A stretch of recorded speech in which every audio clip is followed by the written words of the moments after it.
Vous êtes toujours les bienvenus sur votre chaîne de l'Espérance. Shalom, chers téléspectateurs, shalom, chères téléspectatrices. Si vous regardez la télé JVA ce matin, soyez les bienvenus. Partout où vous êtes et vous nous regardez, nous rendons gloire à Dieu pour votre vie. Le Seigneur nous fait grâce d'être compté encore ce matin parmi les vivants. C'est une pure grâce pour nous et nous sommes là pour célébrer son nom, nous sommes là pour le louer, nous sommes là pour encore rendre service ce matin et nous espérons que le Seigneur nous fera grâce. Blanche, bonjour. Bonjour pasteur, bonjour à tous ceux qui nous suivent. Ma voix est un peu partie, n'est-ce pas? Oui, c'est un peu parti. Mais le Seigneur fait grâce. Le Seigneur fait grâce. Le Seigneur fait grâce. Allez, nous sommes là, elle sera là donc pour m'accompagner tout au long donc de cette émission matinale. Blanche Blandine, encore une fois, merci de répondre fidèle à ton poste ce matin. Et nous espérons que vous tous, partout où vous êtes ce matin, vous nous regardez, la grâce de l'Éternel va nous accompagner tous. Allez, l'équipe de réalisation et de diffusion est aussi en place. Nestor Azeglo ce matin. Enoch Simfeluna prend le contrôle des touches électroniques. Nous partons pour l'installation musicale et juste derrière, on prendra le verset du jour. La pause musicale.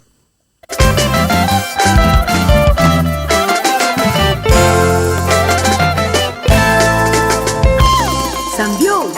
Nous sommes tous en symbiose. Au commencement, la terre était informe et vide. Les ténèbres couvraient l'abîme. L'Esprit de Dieu planait au-dessus des eaux. Et Dieu dit alors que la lumière soit, et la lumière fut. Ça c'est le surnaturel. Bonganga na Nzambe, yeah, yeah.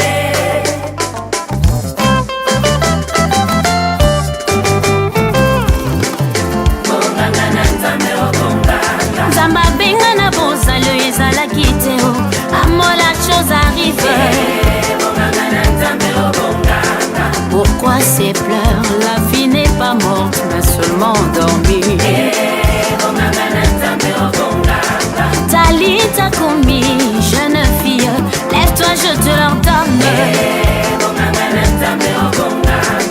Impossible aux hommes, possible à Dieu, il agit sans limite. Le prophète Élie dans le désert a été nourri par des corbeaux. 5 pains et 2 poissons, Jésus nourrit une foule de 5000 personnes.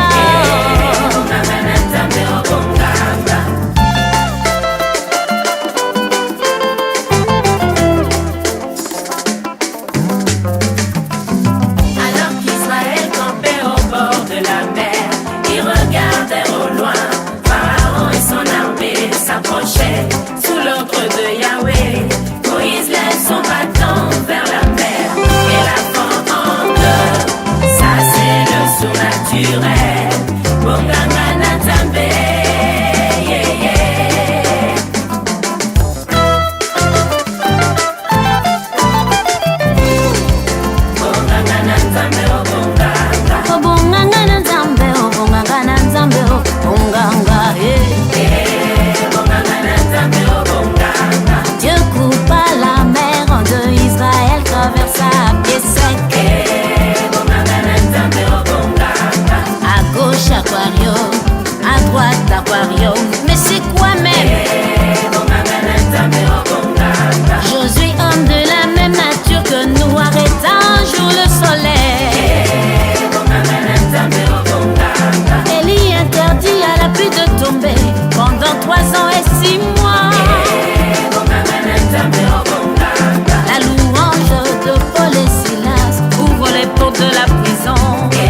bange. Lazare asekwa après 4 jours.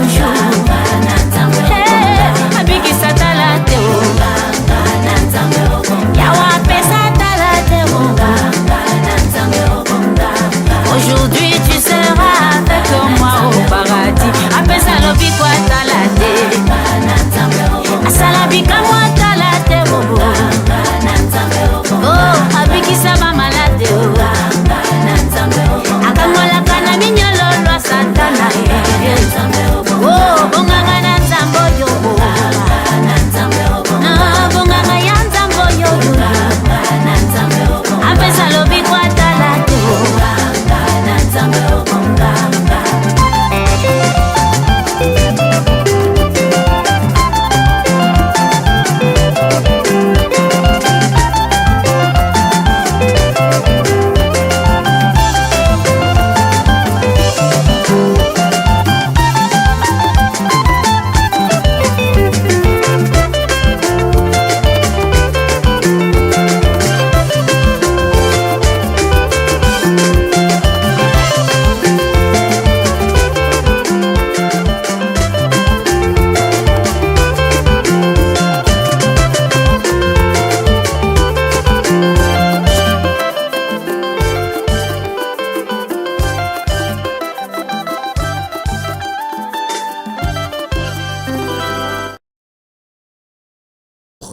La vie de notre chanteur Nana Lukenzo, voilà, Lukenzo Nana, depuis le Congo, hein. Oh, tu la connais? Oui, je la connais, Et puis c'est un miracle de Dieu vraiment, parce qu'elle a eu un accident où elle a perdu l'usage de ses jambes, tout ça pendant très longtemps. Donc maintenant il va mieux par la grâce de Dieu. C'est pourquoi tu appelles miracle de Dieu. Voilà, elle s'appelle miracle de Dieu. Bonganga, ça veut dire médecine. J'ai fouillé un peu, j'ai trouvé. Voilà, Bonganga Nazambe. Nous disons merci à Dieu, celui donc qui est notre pourvoyeur, celui qui nous rétablit, celui qui nous reconforte, celui qui nous soulage dans toutes les situations. Il est là comme notre bouclier, notre forteresse. À lui soit la gloire ce matin encore pour la vie, le souffle qu'il vous donne, qu'il nous donne. Et ensemble, nous espérons que cette journée sera une journée remplie, une journée réussie, une journée comblée par donc la grâce de l'Éternel. Allez, nous allons prendre le verset du jour. Nous allons prendre le verset du jour. Notre verset de ce matin se trouve dans le livre de Ruth. Le livre de Ruth, le chapitre 1, les versets 17 et 18. 16 et 17. 16 et 17. Voilà, si tu l'as tu l'as à côté de toi. Oui, je l'ai. Pour nous. Ruth, le chapitre 1, les versets 16 et 17. Voilà. D'accord. Le Ruth, chapitre 1, verset 16 et 17. Le verset 16 dit, mais Ruth répondit, ne me presse pas de te laisser, de retourner loin de toi, où tu iras, j'irai, où tu demeureras, je demeurerai. Ton peuple sera mon peuple et ton Dieu sera mon Dieu. Le verset 17, où tu mourras, je mourrai, et j'y serai enterré. Que l'Éternel me traite avec la plus grande rigueur, si autre chose que la mort me sépare de toi. C'est fort, hein? C'est trop fort. C'est très fort. C'est une décision. Ouais. À chaque fois que je lis ce passage, je ne sais pas comment qualifier la décision de Ruth ici, que l'Éternel me traite dans toute sa rigueur. Que l'Éternel me traite, où tu mourras, je mourrai, et j'y serai enterré. Que l'Éternel me traite dans toute sa rigueur, si autre chose que la mort venait à nous séparer. Bon, d'accord, nous allons faire l'historique un peu de ce verset-là, avant peut-être d'en tirer les leçons. Alors, c'est l'histoire de Papa Elimelech. Papa Elimelech et sa femme Naomi. Et deux juifs, on va dire un couple juif qui a quitté la terre d'Israël, puisqu'ils étaient de Bethléem. Voilà, ils ont quitté parce qu'il y avait la famine. Israël était éprouvé et donc ils les ont quittés pour aller s'installer en terre chez les Moabites. Voilà, ils sont allés s'installer chez les Moabites et ils ont vécu à Moab pendant près de 10 ans. Et Elimelech avait 2 enfants. C'est quoi Elkijon et puis Elkijon et puis bon Kilijon et Elkon. En tout cas 2 fils de papa Elimelech se sont mariés Mais il est arrivé que papa Elimelech est décédé, les 2 enfants aussi sont décédés et ils ont laissé la veuve Naomi. Naomi avait donc à ses côtés ses belles-filles, Orpa et puis Ruth. À un moment donné, Naomi a appris que le Seigneur a fait grâce à Israël et elle a décidé de retourner vers son peuple. Surtout qu'elle a perdu son mari, elle a perdu ses 2 enfants. Alors, elle dit à ses belles-filles, je vous en prie, pliez bagages et retournez également vers vos peuples, retournez vers vos dieux, parce que j'ai tout perdu, il faudrait que je puisse retourner à la maison. Les filles ont pleuré, elles ont pleuré parce qu'elles voulaient se séparer de leur belle-mère. Et bon, contre toute attente, Ruth dit non, qu'elle va aller avec maman Naomi. Naomi dit pardon, je ne pourrai plus avoir enfant, que l'enfant grandisse jusqu'à toi tu épouses. Donc, vaut mieux retourner. Le Seigneur vous fera grâce. Vous êtes des jeunes filles. Vous allez trouver ceux-là qui vont vous marier, qui vont vous prendre en mariage. Et le Seigneur vous donnera du repos dans la maison de vos maris. C'est ce que Naomi a dit. Orpa a essuyé ses larmes. Et elle a baisé sa belle-mère. Et elle s'en est allée. Mais Ruth dit non. Ruth dit jamais. Ruth dit jamais. Et c'est là donc qu'on en vient à cette déclaration de la sœur Ruth. Ruth répondit, ne me presse pas de te laisser, de retourner loin de toi, où tu iras, j'irai, où tu demeureras, je demeurerai. Ton peuple sera mon peuple et ton Dieu sera mon Dieu. Où tu mourras, je mourrai et j'y serai enterré. Que l'Éternel me traite dans toute sa rigueur si autre chose que la mort vient à nous séparer. Ça te dit quoi? Qu'est-ce que tu comprends? La question que je me pose, c'est quelle conviction Ruth a eu pour prendre cette décision? Parce que cette décision, c'est une grande décision, c'est une décision de vie. Tu laisses, tu peux aller reconstruire ta vie. Et qu'est-ce qui te dit même que là où tu vas avec Naomi, tu peux aller trouver le bonheur? Et surtout que tu vas sur une terre étrangère. Oui. Tu vas sur une terre et tu ne sais pas ce qui va t'arriver là-bas. Oui. Donc, je me dis que, en fait, c'est une conviction personnelle qu'elle a eue. Peut-être que ce n'était pas dans le destin d'Orpa d'aller avec Naomi. Sinon, peut-être qu'elle aussi, elle a eu la conviction. C'est parce qu'il y a quelque chose qui attendait Ruth devant qu'elle a eu cette conviction-là. Et elle a respecté cette conviction. Parce que, bon, ça peut sembler assez insemblable, en fait. C'est ma belle-mère, ce n'est même pas ma mère. Ce n'est même pas ma mère. C'est ma belle-mère, donc rien ne vous unit au moment où le garçon même n'est plus là. Donc, je pense que c'était une conviction personnelle que Dieu a mis dans le cœur de Ruth qui l'a poussé à prendre cette décision-là. Alors, donc, c'était une déclaration les plus nobles faites donc par, on va dire, une non-juive, une fille étrangère qui a décidé de prendre une aventure comme ça, mais alors la suite de l'histoire va nous rassurer ou va nous informer qu'elle n'a pas pris une mauvaise décision. La décision qu'elle a prise a fini par payer. Et c'était un engagement. C'est un engagement. Cela doit nous interpeller. Il y a de ces moments, oui, nous prenons des décisions, mais dont nous ne savons pas qu'est-ce qui adviendrait.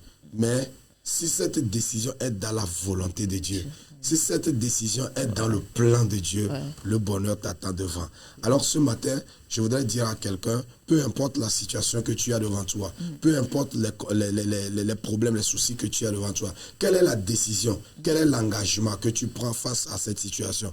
Tu sais, parfois, c'est comme s'il y a un événement, il y a une situation, ou bien il y a un problème entre deux personnes et sur le champ, tu te dis des choses, tu prends des décisions, mais qui sont des décisions malveillantes, si je peux le dire comme ça. Lui là, je ne parlerai plus jamais avec la personne. Voilà. Lui là, ce qu'il m'a fait là, je ne lui parlerai plus. Alors que cette décision, ça c'est clair, que ce n'est pas la volonté de Dieu. Mais lorsque tu diras, malgré ce qu'il m'a fait, je continuerai pas à lui pardonner. Malgré ce qu'il m'a fait, je continuerai pas à aller avec lui.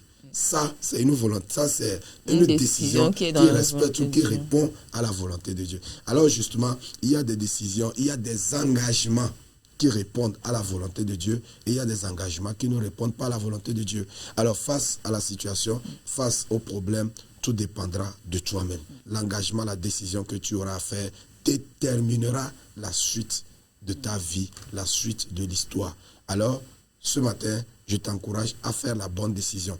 Et surtout, l'ultime décision, la décision la plus importante, l'engagement, je dirais le plus indéfectible, c'est de recevoir Jésus. Oui. De croire en Jésus, d'accepter Jésus, peu importe la situation, peu importe le problème que nous avons devant. Si tu as décidé de suivre Jésus malgré tout, je te rassure que le bonheur t'attend. Voilà. Parce que lorsqu'on reçoit Jésus, par exemple, tu ne sais pas ce qui peut passer après. On vient t'annoncer la bonne nouvelle, on te dit que Jésus sauve. Bon, tu n'as jamais expérimenté. Tu te dis, bon, d'accord, je crois, je vais le faire. Maintenant, quand tu rentres dedans, bon, tu te rends compte que ce n'est pas aussi facile qu'on le dit. Il y a des persécutions, il y a des combats, donc tu devras lutter jour et jour. Et là, tu veux avoir la foi vraiment bien assise. Donc, tu as pris un engagement.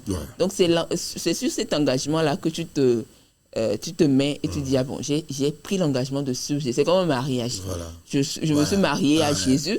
Donc, tout ce qui se passe autour, je suis dedans. Et tu fais du mieux que tu peux pour respecter cet engagement-là. Et ce qui est sûr, il y a la victoire dedans. Moi, je dis toujours que lorsque il y a une décision, même si la décision semble folle, tant que c'est Dieu, je suis sûre. En fait, c'est juste la condition. La condition, c'est juste savoir que Dieu est avec moi et que c'est Dieu qui m'a mis cette conviction-là dans le cœur. Si c'est lui, même si on te dit d'aller, par exemple pour les pasteurs, un pasteur sort de l'école bleue, on te dit va dans une terre vraiment reculée où il n'y a personne, va dans une brousse. Comme on appelle souvent une terre d'évangélisation. D'évangélisation, où il y a des fétiches, il y a beaucoup de personnes. Et si c'est Dieu qui t'envoie là-bas, il sera avec toi, il ne te laissera jamais tomber. Alors que si tu veux voir ça d'un regard humain, tu te dis, tu vas dire, mais pourquoi c'est moi qu'on envoie là-bas? Je ne peux pas. Pourquoi Alors que si l'Éternel est avec toi, tu sortiras victorieux. Oui. Allez, voilà donc ce que nous pourrions dire ce matin, que l'Éternel nous traite dans toute sa rigueur. Si autre chose que la mort venait à nous séparer avec lui. C'est notre version de la chose vraiment. Que l'Éternel nous traite dans toute sa rigueur. Si autre chose que la mort venait à nous séparer avec Jésus. Et le Ruth ne savait pas. Au fait, elle n'a pas suivi Naomi par intérêt. Non. Parce qu'elle ne savait pas ce qu'il attendait. Alors que c'est cette décision-là qui a fait qu'elle a rencontré Moab et elle est rentrée dans la lignée de Jésus-Christ. Boaz plutôt. Voilà, Boaz, et puis elle est rentrée dans la lignée de Jésus-Christ. Voilà. Elle est devenue grand-maman de Jésus. Voilà. Allez, on retourne avec notre Nana de Kenzo pour encore vivre cette chanson Bonganga. Jésus est capable de restaurer, de rétablir, de reconforter, de restituer ce qui a été donc perdu. Nous retournons à la régie pour prendre cette pause musicale et juste derrière, nous partons chez les journalistes.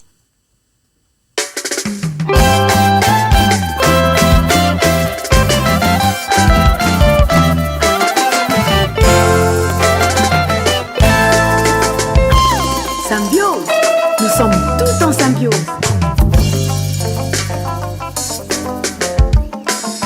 Au commencement, la terre était informe et vide. Les ténèbres couvraient l'abîme. L'Esprit de Dieu planait au-dessus des eaux. Et Dieu dit alors que la lumière soit, et la lumière fut.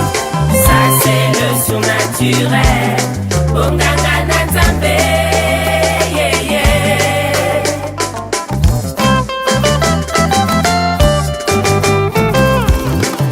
Bonganga na Nzambe, oh bonganga. Nzamba benga na bozalo ezalaki te o amola chose arrive.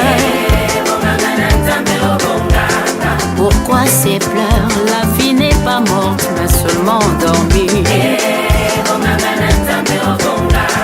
Talita Koumi, jeune fille, lève-toi, je te l'ordonne. Bonganga na Nzambe, oh bonganga. Impossible aux hommes, possible à Dieu. Il agit sans limite. Bonganga na Nzambe, oh bonganga. Le prophète Élie dans le désert a été nourri par des corbeaux. Bonganga na Nzambe, oh bonganga.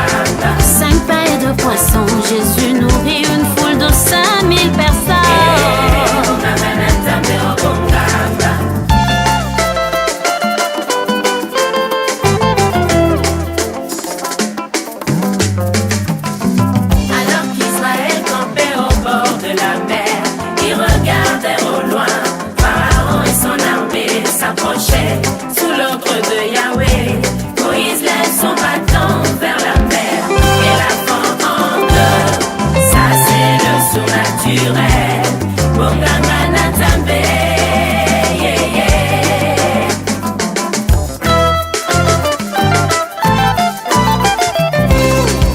Bonganga Nzambe, oh bonganga. Oh bonganga Nzambe, oh bonganga Nzambe, oh bonganga, yeah. Bonganga Nzambe, oh bonganga. Dieu coupa la mer en deux, Israël traversa à pied sec. Bonganga Nzambe, oh bonganga. À gauche aquarium, à droite aquarium. Mais c'est quoi même? Josué, homme de la même nature que nous, arrêta un jour le soleil. Élie interdit à la pluie de tomber pendant 3 ans et 6 mois. La louange de Paul et Silas ouvre les portes de la prison. L'ombre de Pierre guérissait des malades, délivrait des captifs.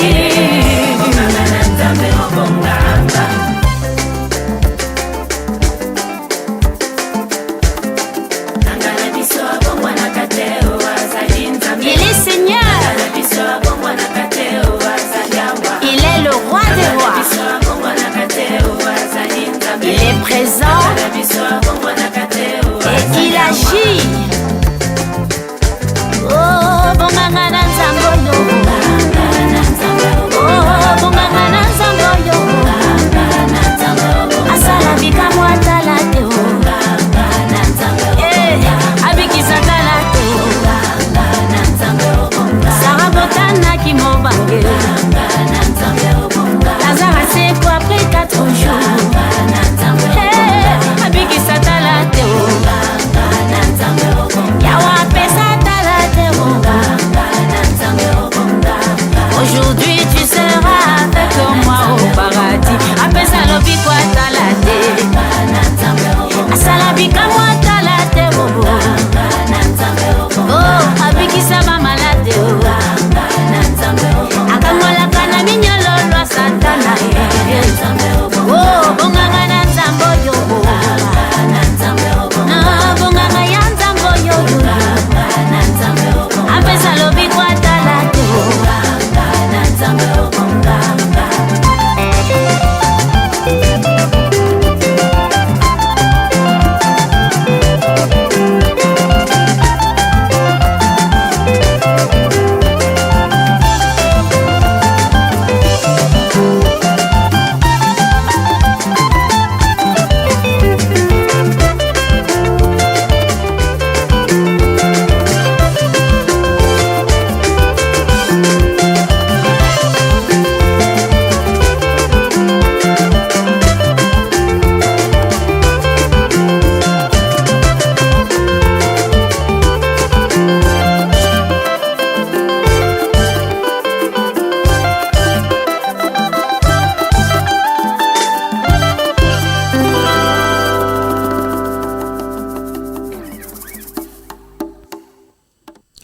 Bonganga Nzambe, merci donc à notre bien-aimé chanteur Nana Lukenzo pour cette chanson. Allez, c'est le temps pour nous de prendre l'actualité information telle que traitée, relayée par les spécialistes de l'information. Nous partons sur la toile juste derrière le jingle.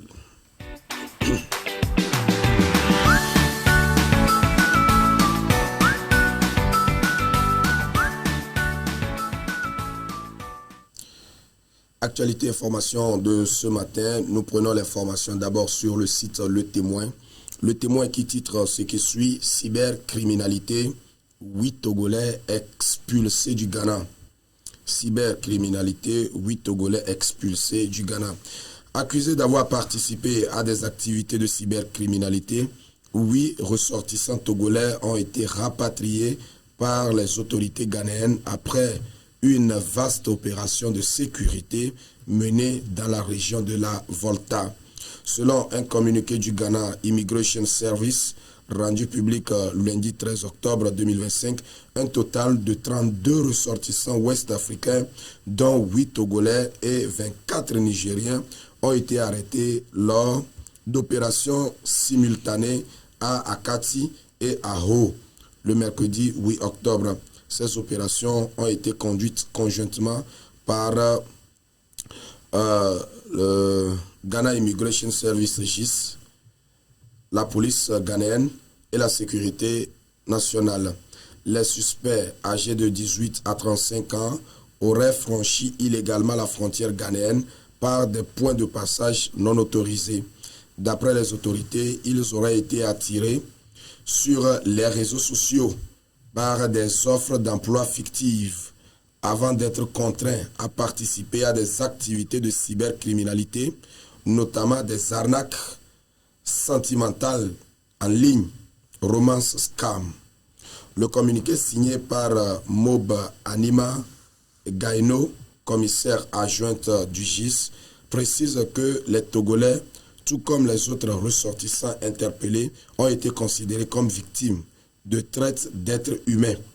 Ils ont été reconduits dans leurs pays respectifs après les procédures administratives d'usage.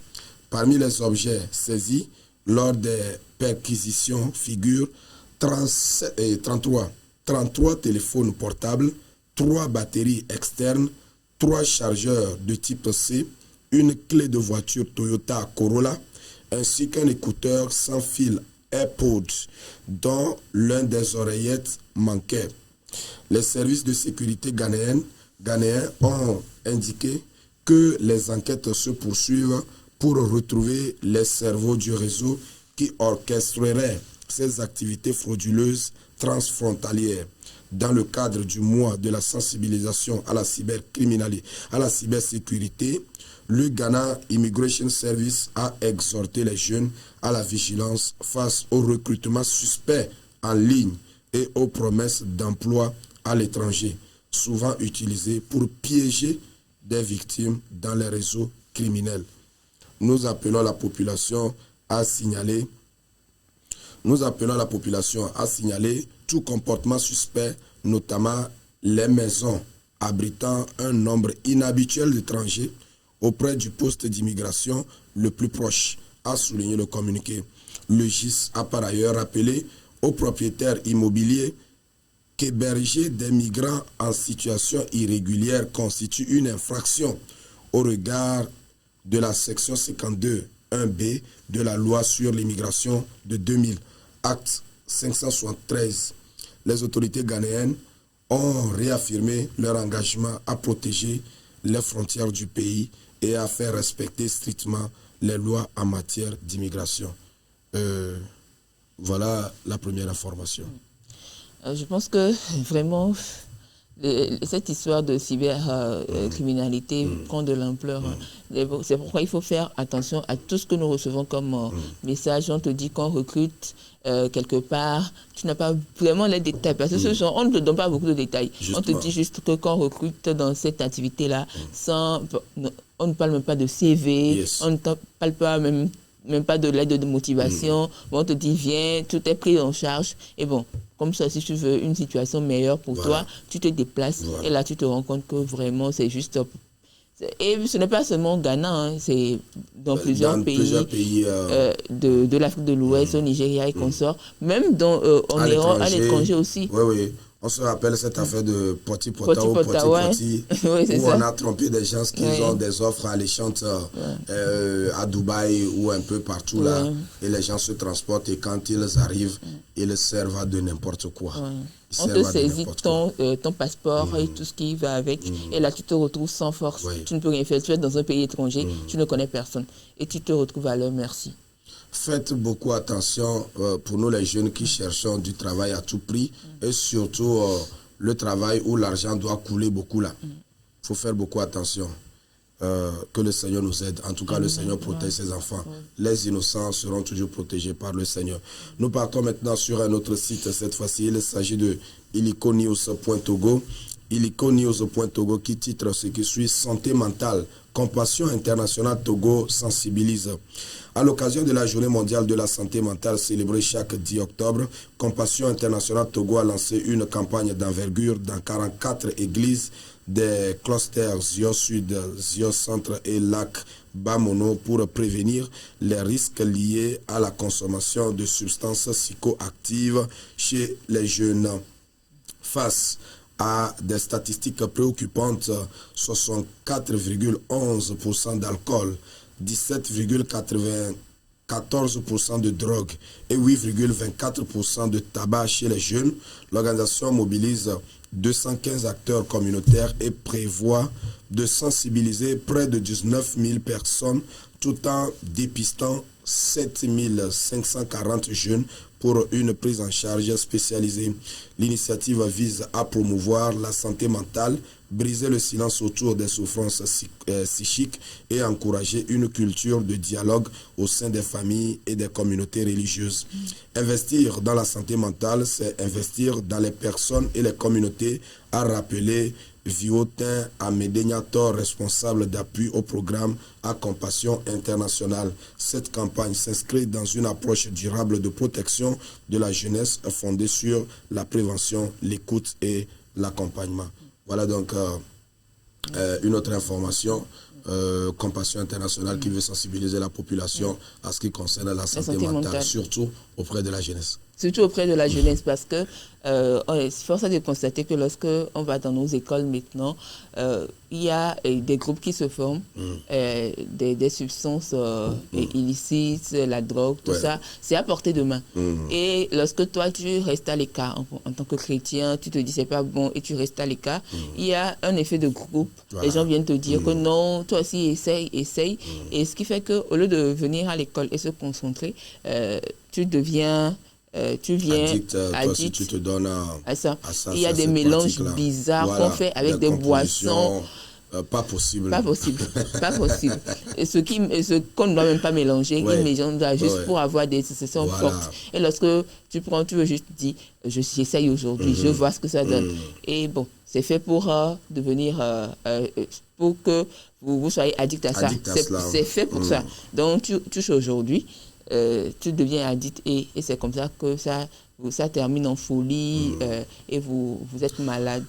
La parole de Dieu déclare dans 1 Corinthiens 15:33, ne vous y trompez pas, les mauvaises compagnies corrompent les bonnes mœurs. Alors pour certains, c'est par juste amitié, par camaraderie qu'ils sont tombés dedans. D'autres, comme nous l'avions dit dans la première information, des gens qui ont été transportés dans d'autres pays où ils se retrouvent et ils n'ont personne. On leur donne des produits, on les injecte des choses et finalement ils deviennent addicts forcément. Ils deviennent accros à des produits psychoactifs et véritablement il faut faire extrêmement attention parce que ces produits-là détruisent notre organisme. Et aussi les parents, observez bien vos enfants parce que quand ils commencent pas à prendre ça, les comportements changent. Voilà. Il va essayer de toutes les manières de vous cacher ça.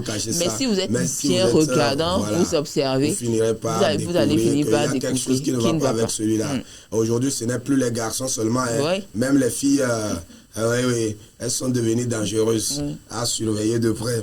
Voilà, nous allons terminer l'actu info de ce matin avec évangélique.info. Évangélique.info qui nous renseigne ce qui suit. Face à une discrimination persistante, les évangéliques d'Espagne portent à nouveau plainte. Dans un communiqué, la FEREDE a réitéré sa plainte auprès du défenseur du peuple. La FEREDE, c'est la Fédération évangélique d'Espagne, dénonce le silence persistant de l'administration concernant la discrimination religieuse dans les pompes funèbres. La FEREDE n'a toujours pas reçu de réponse. Après une première plainte déposée en avril 2025, la Fédération des entités religieuses évangéliques d'Espagne fait à nouveau appel aux défenseurs du peuple.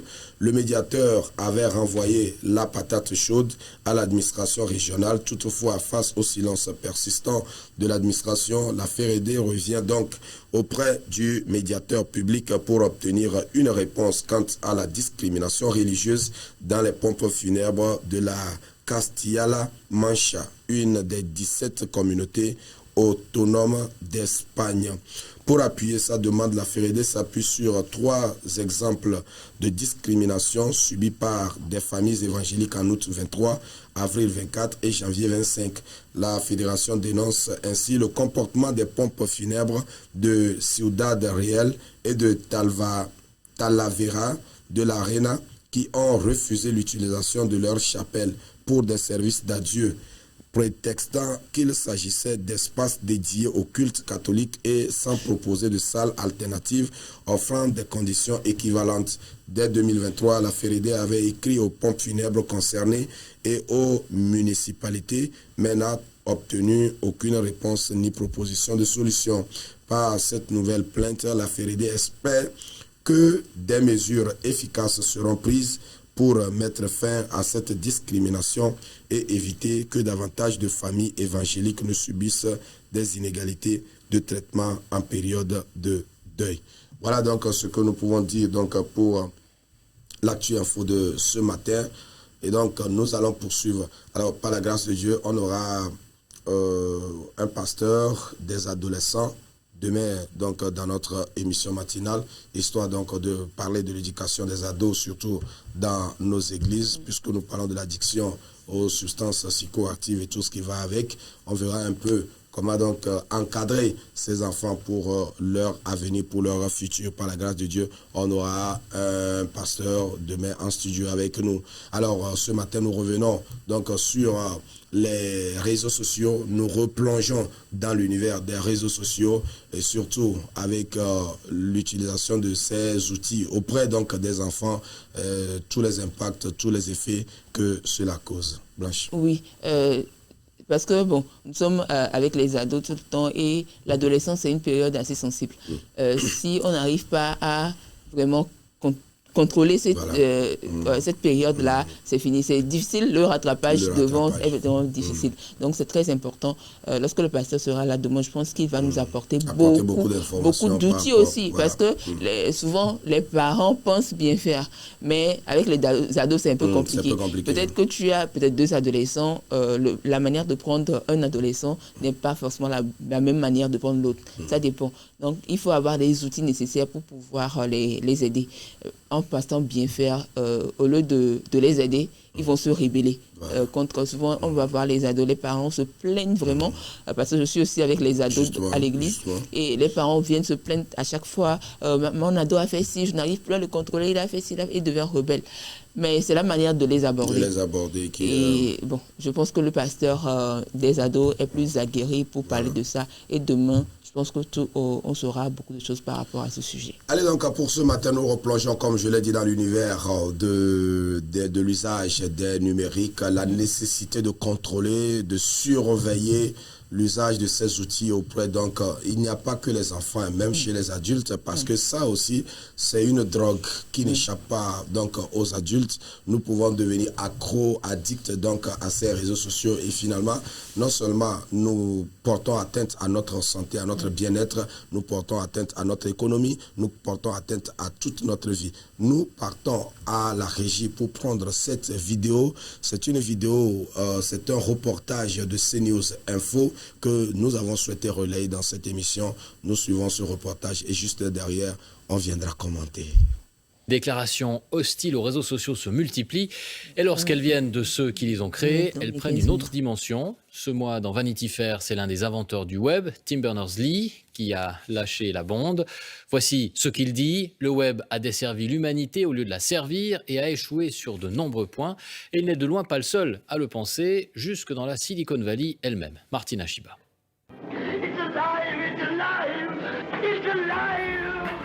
Vous vous souvenez de Frankenstein avec la créature qui échappe à son créateur et qui fait si peur? Eh bien, à la Silicon Valley, c'est un peu pareil. Les créateurs des réseaux sociaux ne likent plus ce qu'ils ont eux-mêmes fabriqué. Tim Cook, patron d'Apple, dans le journal The Guardian en janvier. Je ne veux pas que mon neveu utilise les réseaux sociaux. Jaron Lanier, pionnier de la réalité virtuelle et qui vient de publier 10 arguments pour quitter les réseaux sociaux tout de suite. Je ne peux plus appeler ça des réseaux sociaux. Je les appelle des empires de modification du comportement. Désormais, on assume ouvertement d'avoir manipulé les cerveaux. Tristan Harris, ancien ingénieur de Google. Dans les années 70, quand vous parliez au téléphone, il n'y avait pas des centaines d'ingénieurs de l'autre côté de l'écran qui savaient parfaitement comment fonctionne votre psychologie. Sean Parker, cofondateur de Napster et qui possède des parts de Facebook. Notre réflexion était comment capturer un maximum de votre temps et de votre attention. Pour ça, nous devions vous fournir des pics de dopamine. Par exemple, on a créé des likes sur vos posts pour vous pousser à continuer. Autre exemple, l'autoplay, les vidéos qui partent sans que l'on ait besoin de cliquer. Le but est de provoquer une addiction. Chamat Palihapitiya, ancien vice-président de Facebook. Nous avons créé une machine qui déchire le tissu social. En fabriquant des outils qui sécrètent de la dopamine à répétition et du plaisir immédiat, nous avons détruit le fonctionnement de la société. Signe révélateur, les papes du numérique mettent tous leurs enfants dans cette école Waldorf. Pédagogie, 0 écran, 0 ordinateur, 0 robot. Plusieurs d'entre eux ont d'ailleurs créé un centre de technologie humaine. Objectif, reprendre le contrôle d'une société prise en otage par la technologie. L'affaire de chacun. Ce que je peux contrôler, c'est ma décision de ne pas utiliser cette merde et de ne pas laisser mes enfants utiliser cette merde. Bonsoir Martina Shiba. Bonsoir. Quand on entend ces propos dans la bouche de ces gens-là, c'est quand même assez fou. Ils proposent même des conseils pour se détacher de son téléphone. Oui, c'est complètement surréaliste. C'est comme si les fabricants de cigarettes ou les producteurs de junk food donnaient des conseils pour apprendre aux gens à se passer de leurs produits. Mais ce cri d'alarme demande surtout que la technologie soit mise au service de l'humain et pas l'inverse. Alors quels sont les conseils qu'ils nous donnent pour reprendre la main ? Alors, on pourrait faire ça. Mais la réaction de la plupart des gens, ce serait ça. Donc, ils préfèrent donner des petits trucs pour se descotcher de son appareil. Supprimer les réseaux sociaux, Facebook, Twitter, Instagram, de son portable et ne les utiliser que depuis son ordinateur. Supprimer les notifications. Elles sont en rouge exprès pour attirer l'œil. Ne gardez que celles qui permettent de communiquer avec des personnes réelles, donc téléphone, messagerie. Mettre tout en gris. J'ai testé, je vous assure, ça calme parce que les couleurs sont spécifiquement étudiées pour rendre votre écran sexy. Pour ça, il vous suffit d'aller dans Réglages, Accessibilité, modifier l'affichage et filtre de couleurs. Ne gardez sur l'écran principal, sur la homepage, que ce qui est strictement nécessaire. Et enfin, ne pas utiliser le téléphone portable comme un réveil. Trouvez autre chose. Ça évite que ce soit le premier geste en se levant et le dernier geste en se couchant. Alors, dit comme ça, ces conseils semblent un peu basiques, un peu gnangnan, mais essayez déjà de les appliquer. Vous verrez, c'est pas si simple. Allez, courage! Merci beaucoup Martina. Je vais mettre mon téléphone de côté du coup. Voilà, c'est fait. Merci beaucoup. Et voilà, nous sommes de retour. C'est un reportage de RTS Info. C'est un reportage donc de RTS Info qui nous renseigne davantage sur la situation. C'est vrai que c'est une vidéo qui date de quelques années déjà derrière. Mais alors, cela révèle une réalité qui se passe donc dans cette base de la Silicon Valley, là où, on va dire, le cerveau de tout ce que nous utilisons comme numérique aujourd'hui, de tout ce que nous utilisons comme support aujourd'hui, les smartphones, les tablettes, les ordinateurs, les écrans, tout ce qui va avec aujourd'hui. La base, c'est là où on appelle la Silicon Valley depuis les États-Unis. Oui. Voilà. C'est là où sont concentrés tous les cerveaux du numérique, Meta, Apple, tout ça. Google, tout ça. Ils sont là. Voilà. Et c'est eux qui nous disent que ils ont créé ça pour le bien de la population, des humains. Mais ils voient que l'utilisation, vraiment, ça commence à devenir quelque chose. Maintenant, bon, ce que je vais dire, c'est qu'ils ne vont pas s'arrêter. Hein. Eux, ils réfléchissent tout le temps.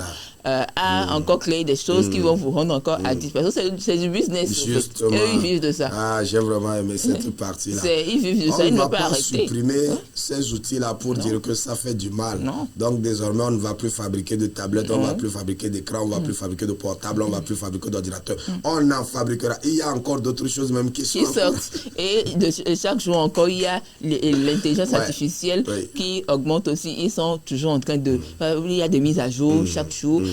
Par exemple, avant avec les réels Facebook, il faut vraiment scroller, aller chercher. Maintenant, ça vient tout seul. Quand une vidéo finit, l'autre s'enchaîne en même temps. Donc, tu ne peux même pas avoir le temps de dire pause et puis je ressors. Peut-être la vidéo encore va suivre. Au lieu de passer, je sais pas, 15 minutes sur ton téléphone, tu te retrouves à passer 2 heures de temps parce que c'est fait pour que tu restes là.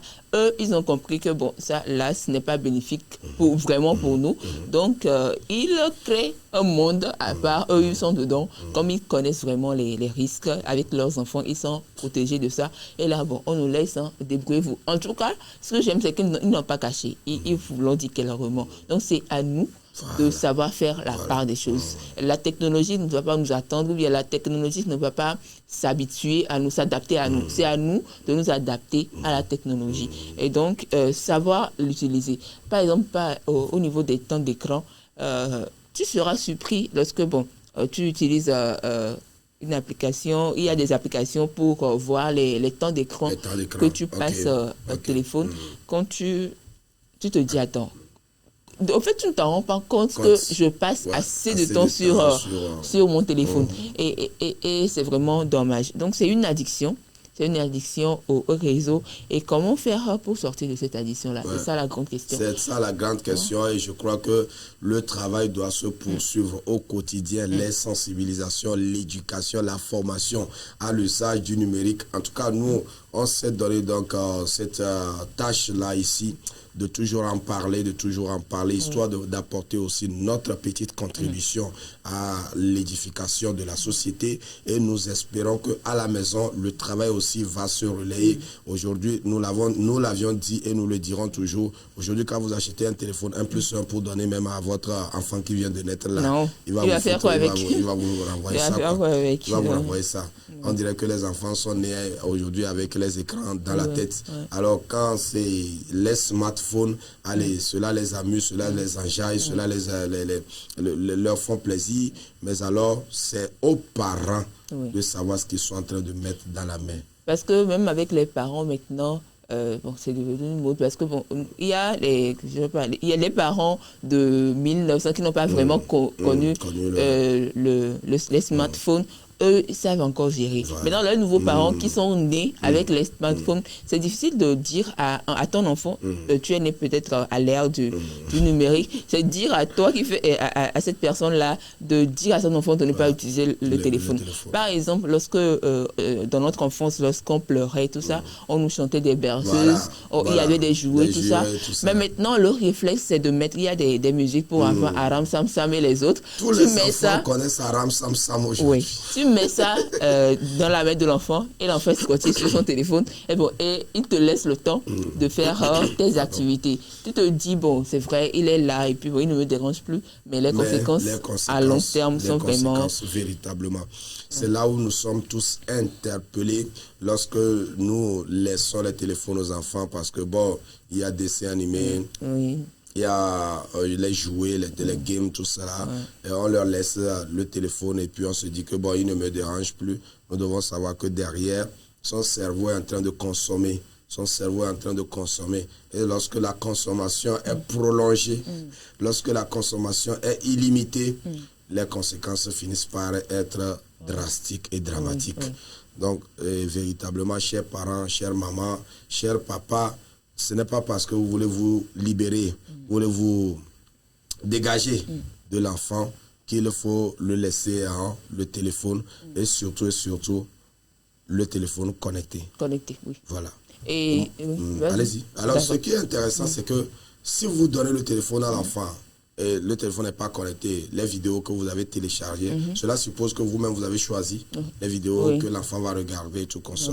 Mais alors, lorsque le téléphone est connecté, les enfants eux-mêmes ils vont sur YouTube, eux-mêmes ils vont sur Facebook et ils défilent. il regarde tout ce qui est publié, tout ce qui est divulgué. C'est là où ça devient compliqué. Oui, et même les dessins animés maintenant, là, si vous voyez ce qu'il y a, ce n'est pas les dessins animés d'avant, les Tom and Jerry, les Miraculous, tout ça là, ce n'est plus ça. Maintenant, les choses qu'on voit dans les dessins animés, c'est vraiment, regardez, prenez juste un temps, regardez juste un dessin animé de maintenant, qui est sorti maintenant, vous allez être dégoûté. Il y a des choses qu'on met dedans, vraiment, ce n'est plus bon. Donc, regardez très bien ce que les enfants regardent sur leur téléphone. Et l'astuce, là-bas, ce n'est pas forcément de supprimer les apps. Parce qu'à cette ère, on ne peut plus faire sans. On ne peut plus vivre sans les réseaux, sans l'IA et consorts. Donc, on ne vous dit pas d'aller supprimer, mais il faut remplacer un peu. Peut-être si tu passais, je ne sais pas, 5 heures dans la journée sur son téléphone, il faut réduire. Tu passes juste 2 heures. Et les 3 heures, parce que la nature, comme on dit, la nature a horreur du vide. Si tu te prives juste des réseaux sociaux, le temps là, tu seras vraiment un peu dérangé. Donc, il faut remplacer ce temps-là par quelque chose d'autre. Peut-être trouver une activité physique, faire du sport, par exemple, lire, parce qu'on ne lit plus. Maintenant, lire, je sais pas, rencontrer des gens, sortir avec des gens réels, discuter de sujets réels pour grandir soi-même. Donc, si tu dis, OK, je ne vais plus utiliser les réseaux sociaux, je vais réduire mon temps, et tu es là, juste supprime, et tu es là. Tu vas tenir peut-être un jour, 2 jours, mais après... Tu reviendras. Tu reviendras. Donc, l'astuce, c'est vraiment de remplacer ça par un truc, pour pouvoir par quelque chose qui te parle vraiment. Et là, tu seras vraiment encore passionné par ça et tu sauras faire la part des choses. Et l'alternative que moi, je voudrais vous donner, lisez votre Bible. Oui. Lisez votre Bible. Vous avez aujourd'hui, nous sommes passionnés par la Bible numérique. Nous sommes passionnés véritablement par la Bible version électronique, audio. Mais, pardon, faites diligence. Prenez la Bible papier là. Lisez-la. Prenez le bic, soulignez dedans. Ça fait vieux, ça fait ancien, mais c'est encore intéressant. Oui, parce que vous verrez un jour que cette Bible version papier là vous fait plus de bien que... Aujourd'hui, les gens diront que même avec la version électronique, on peut supprimer, non. On peut souligner. On peut souligner, non. On peut... Mais c'est le jour où tu vas perdre ton téléphone là que tu comprendras. C'est même pas ça. Si tu vois l'application Bible, tu es sur l'application Bible, tu vas avoir une notification de WhatsApp. Tu te dis, bon, ok, d'accord, je sors, je rentre dans WhatsApp tout de suite. Je réponds et je reviens. Tu réponds, après tu vas notification Facebook. Tu vas jusqu'à attendre. Tu oublies même que tu étais en train de lire la Bible. Donc, si tu veux lire la Bible, tu éteins ton téléphone, tu te concentres sur la Bible papier avec des notes à côté pour bien méditer, prendre des notes et bon, après tu reviens avec ton portable. Jeunesse, réveillez-vous car le lendemain nous attend. Nous serons responsables de nos attitudes, de nos comportements et nous espérons que nos décisions, les engagements que nous allons prendre, comme nous l'avons dit avec Ruth, la décision qu'on aura à prendre, l'engagement qu'on aura à prendre déterminera la suite de notre histoire, la suite de notre aventure. C'est ici que nous, on va devoir donc s'arrêter pour ce matin. Le temps est arrivé à sa fin. Blanche, merci beaucoup de m'avoir tenu compagnie. Merci à toi aussi et merci à tous ceux qui nous ont suivis. Bonne journée à vous. Allez, encore une fois, toutes mes excuses pour la voix un peu cassée, brisée, mais nous tenons ferme pour rendre service.